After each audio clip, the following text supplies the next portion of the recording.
Hi friends, అందరికీ నమస్కారం. నేను మీ చందుని. మీరు చూస్తున్నారు చందు ఎడ్యుకేషనల్ తెలుగు యూట్యూబ్ ఛానల్కి స్వాగతం. ఈ వీడియోని స్కిప్ చేయకుండా ఫస్ట్ చూడండి.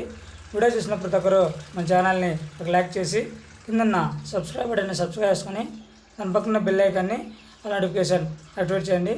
నేను పెట్టే ప్రతి ఒక్క వీడియో కూడా మీకు నోటిఫికేషన్ రూపంలో మెసేజ్ రూపంలో రావడం జరుగుతుంది. లేట్ చేయకుండా టాపిక్లోకి వెళ్ళిపోదాం. ఏపీ రాష్ట్ర వ్యాప్తంగా ఎవరైతే మహిళలు ఉన్నారో వారందరికీ అదిరిపోయే శుభవార్త రావడం జరిగింది. ఆ శుభవార్త ఏంటి, పూర్తి సమాచారం ఈ వీడియోలో తెలుసుకుందాం. వీడియోని ఎక్కడ స్కిప్ చేయకుండా ఫస్ట్ చూస్తే మీకు అర్థమవుతుంది. ఏపీ రాష్ట్ర వ్యాప్తంగా ఎవరైతే మహిళలు ఉన్నారో వారందరికీ సీఎం నారా చంద్రబాబు నాయుడు గారు గుడ్ న్యూస్ అనేది చెప్పడం జరిగింది. ఆ గుడ్ న్యూస్ ఏంటి, పూర్తి సమాచారం ఈ వీడియోలో తెలియజేస్తాను. ఏపీ రాష్ట్ర వ్యాప్తంగా ఎవరైతే డాక్రా మహిళలు మరియు మహిళలు ఉన్నారో వారందరికీ మనకి ఉచిత బస్సు ప్రయాణం ఎప్పటి నుంచి అంటే మనకి ఉగాది కానుక ఉచిత బస్సు ప్రయాణం ప్రకటించడం జరిగింది.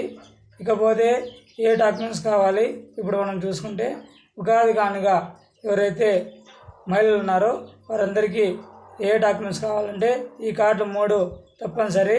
ముందుగా చూసుకుంటే Aadhaar card, ration card, voter ID. ఎవరికైతే ఇవి లేకుండా ఉంటాయో అటువంటి వారు బస్సు ప్రయాణంలో టికెట్ తీసుకోవాల్సి ఉంటుంది. ఇది మహిళలకు మాత్రమే, పురుషులకు కాదు.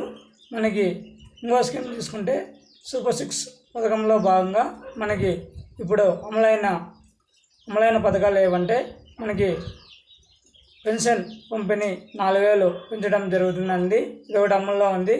ఏడాదికి 3 గ్యాస్ సిలిండర్లు చెప్పడం జరిగింది. ఇదే అమల్లో ఉంది. ఇప్పుడు చూసుకుంటే ఉగాది కానుక మనకి ఉచిత బస్సు ప్రయాణం మహిళలకి ప్రకటించడం జరిగింది.